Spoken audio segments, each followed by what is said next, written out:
Halo semuanya, nama saya Subur Prakoso. Kali ini saya akan mewakili teman-teman kelompok saya untuk menjelaskan salah satu model SDLC, yaitu model spiral. Teman-teman mungkin tiap hari sering pakai sosmed kayak Instagram, TikTok, atau aplikasi banking yang punya fitur canggih banget gitu buat bayar pakai kris. Nah, di balik sistem secanggih itu ada fondasi penting banget yang hampir dipakai semua tim developer, yaitu SDLC atau Software Development Lifecycle. SDLC sendiri itu apa sih? Jadi SDLC itu adalah proses atau langkah-langkah terstruktur yang dipakai industri software untuk merancang, mengembangkan, dan mengetes aplikasi supaya hasilnya berkualitas. Targetnya adalah menghasilkan sistem yang sesuai dengan kebutuhan user, selesai tepat waktu dan biayanya tetap terkendali. Salah satu model yang sering banget dipakai untuk pengembangan software ini adalah model spiral. Model ini diperkenalkan oleh Barry Boehm pada tahun 1988 dan termasuk model SDLC iteratif yang berbasis risiko. Jadi bisa dibilang model spiral ini menggabungkan pendekatan prototyping yang berulang dengan ketegasan waterfall, tapi dengan fokus utamanya yaitu analisis risiko di setiap tahapnya. Terus kenapa sih kita butuh model spiral? Jadi model tradisional seperti waterfall sering banget kewalahan jika dipakai untuk project yang kompleks atau kebutuhan usernya suka berubah di tengah jalan. Model spiral ini ada untuk mengatasi hal itu dengan cara evaluasi berulang di setiap putaran atau iterasinya. Jadi tidak langsung menyelesaikan sampai akhir, tapi proses perlahan, evaluasi, cek risiko, kemudian baru dilanjutkan kembali.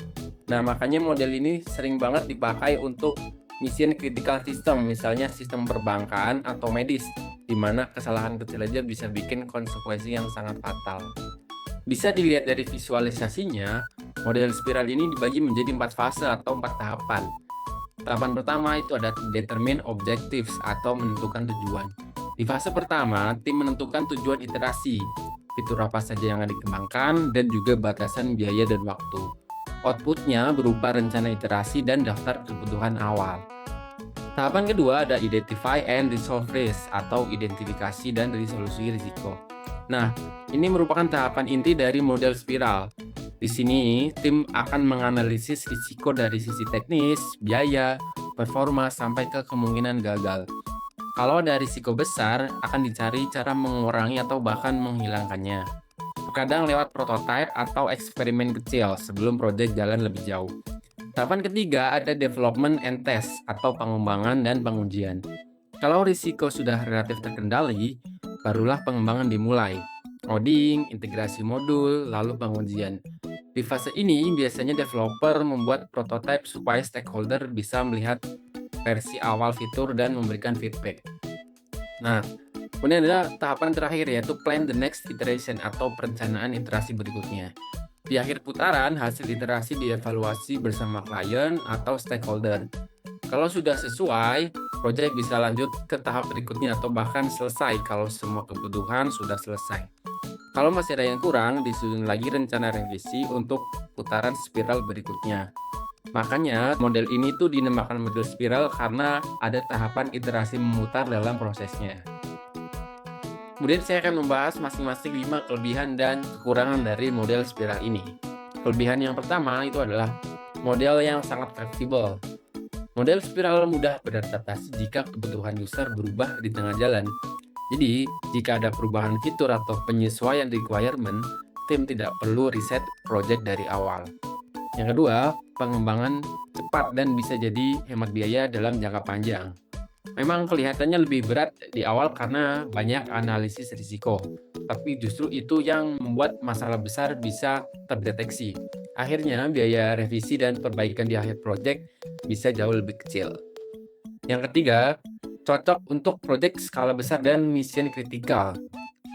Untuk sistem yang taruhannya tinggi seperti perbankan, medis, atau sistem pemerintahan, model spiral ini sangat cocok. Setiap iterasi memastikan keamanan, kualitas, dan keandalan.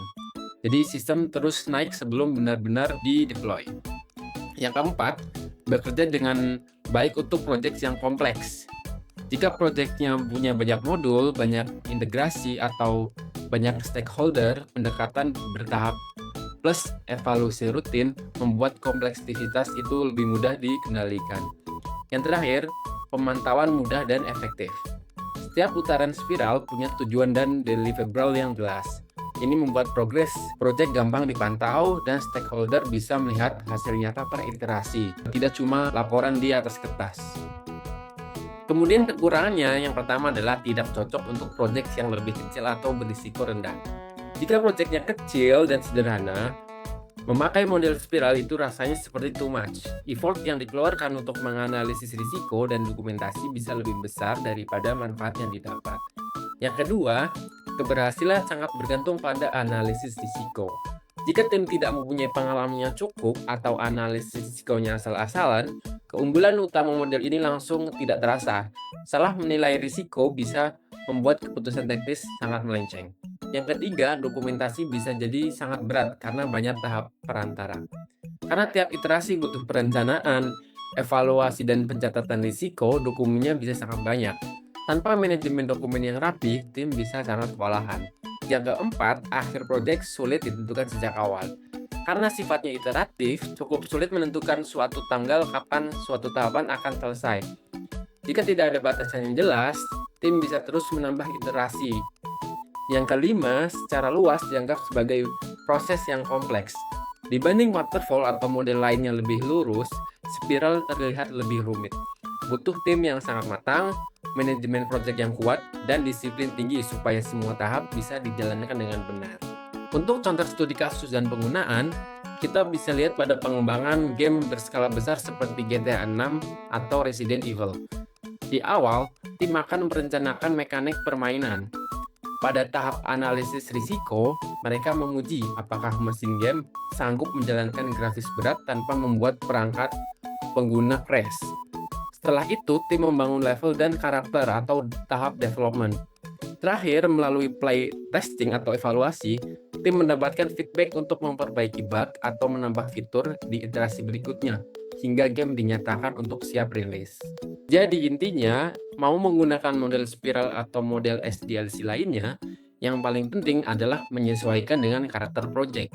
Jika projectnya besar, kompleks, dan risiko kegagalannya tinggi, model spiral ini sangat cocok untuk dipilih karena sangat kuat untuk menjaga keamanan dan kualitas. Saya Subur Kuat Prakoso, terima kasih telah menonton dan sampai jumpa di pembahasan teknologi berikutnya.